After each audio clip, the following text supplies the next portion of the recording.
இங்க ஒருத்தர் பையனை கூட்டிட்டு ஹோட்டலுக்கு சாப்பிட போறாரு. போன இடத்துல மெனு கடை பார்த்தா எல்லாமே விலை அதிகமா இருக்கு. ஆனா இவர்கிட்ட இருக்க காசுல பையனுக்கு மட்டும் தான் சாப்பாடு வாங்கி தர முடியும். சோ அத பையன் கிட்ட காட்டிக்காம பையனுக்கு மட்டும் சாப்பாடு வாங்கி கொடுக்கறாரு. ஆக்சுவலா கொஞ்சம் வருஷத்துக்கு முன்னாடி இவர் பிரிட்ஜ் கட்டுற இன்ஜினியரா இருந்தாரு. ஆனா இந்த பிரிட்ஜோட இனாகிரேஷன் அன்னைக்கு அந்த பிரிட்ஜ் உடைஞ்சு போயிருச்சு. அன்னையில இருந்து இவரோட வாழ்க்கை தலைகீரா மாறிடுச்சு. சோ கவர்மெண்ட் காசை தின்னுட்டாருன்னு சொல்லி இவர மக்கள் எல்லாருமே தேச துரோகியா பாக்குறாங்க.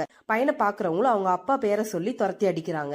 ஆனா அந்த பையனுக்கு அவங்க அப்பா மேல நம்பிக்கை இருக்கு. ஆக்சுவலா இந்த பிரச்சனையில அவர் தப்பு பண்ணிருக்க மாட்டாரு. கூட இருக்க ஒருத்தன் தான் பணத்துக்காக ப்ளூ பிரிண்ட மாத்தி வச்சிருப்பாரு. ஆனா பள்ளி இவர் மேல வந்து விழுந்துருது. இதனால இவர் எங்க வேலை தேடி போனாலும் இவர் யாருன்னு தெரிஞ்சுக்கிட்டு அசிங்கப்படுத்தி அனுப்பிடுவாங்க.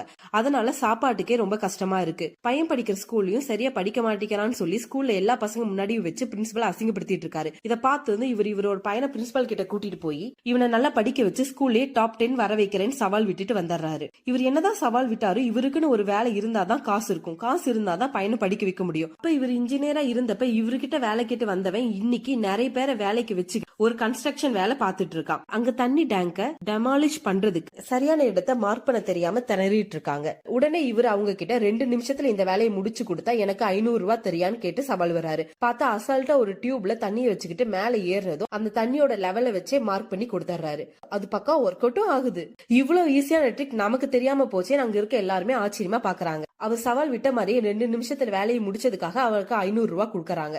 இது மூலியமா அவரோட பையனுக்கு நாலேஜ் எவ்வளவு முக்கியங்கிற பாடத்தை சொல்லி கொடுக்கறாரு. இதே மாதிரி கிடைக்கிற வேலை எல்லாத்தையும் செஞ்சுட்டு குப்பை பொறுக்கிறத கூட கேவலமா பார்க்காம காசு சம்பாதிக்கிறதே நோக்கமா வச்சிருக்காரு. அது மூலியமா பையனுக்கு எவ்வளவு கஷ்டம் வந்தாலும் விடாம போராடுங்கிற குணத்தையும் சொல்லி கொடுக்கறாரு. இப்படியே புக்ல இருக்க பாடத்தை மட்டும் சொல்லி கொடுக்காம வாழ்க்கை பாடத்தையும் சேர்த்து சொல்லி கொடுக்கறாரு. கடைசி அவர் பிரின்சிபல் கிட்ட சவால் விட்ட மாதிரியே பையனை நல்லா படிக்கவும் வச்சிடறாரு. கிளைமேக்ஸ்ல அவர் பட்ட கஷ்டம் வீண் போகாம பையன் ஒரு ஆஸ்ட்ரோனட் ஆயிடுறான். அடுத்த நாள் ஸ்பேஸ்க்கு போறதுக்கு இவனை தான் சூஸ் பண்ணிருக்காங்க. ஆனா அதுக்கு முதல் நாள் இவரோட பாஸ் இவனை அடுத்த நாள் நடக்க போற பிரஸ் மீட்ல இவனோட அப்பாவை கூட்டிட்டு வராதன்னு சொல்றாரு. ஏன்னா அவங்க அப்பாவை பத்தி பிரஸுக்கு தெரிஞ்சு அதை காரணமா வச்சு இந்த ஜென்மத்துல இவனால ஸ்பேஸ்க்கு போக முடியாதுன்னு சொல்றாரு. அது எப்படி அப்பா கிட்ட சொல்றதுன்னு வருத்தப்படுறான். ஆனா அவரோட அப்பா இவர் சொல்றதுக்கு முன்னாடியே புரிஞ்சுக்கிட்டு அவனை விட்டு ஒதுங்கி போயிடுறாரு.